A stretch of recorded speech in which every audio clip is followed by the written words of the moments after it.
பல யுகங்களுக்கு முன்னால் அண்ட சராசரங்களையும் காக்கும் ஆதிசிவனிடம் ஆகாய கங்கையை பூமிக்கு அனுப்புமாறு பகீரதன் தவமிருந்து பிரார்த்தனை செய்தார்.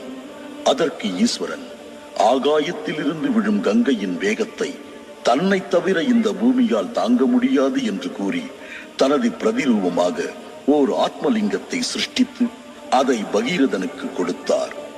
ஆகாய கங்கை பூமிக்கு இறங்கி வந்து அந்த ஆத்மலிங்கத்திற்கு அபிஷேகம் செய்தது. யுகங்கள் கடந்தன. அதன் பிறகு ஆகாய கங்கையை பூமிக்கு வரவழைக்கக்கூடிய மகா சக்தியுள்ள அந்த ஆத்மலிங்கம் இந்த பூமியில் எங்கோ ஒரு இடத்தில் சென்று மறைந்து விட்டது. நடந்த உண்மை கதை போலாகிவிட்டது. காலம் அதை மறந்து விட்டது. அகத்திய முனிவரின் ஓலைச்சுவடியிலும் செப்பு தகட்டிலும் அந்த ஆத்மலிங்கம் எங்கு மறைந்தது என்ற ரகசியம் சொல்லப்பட்டிருந்தது.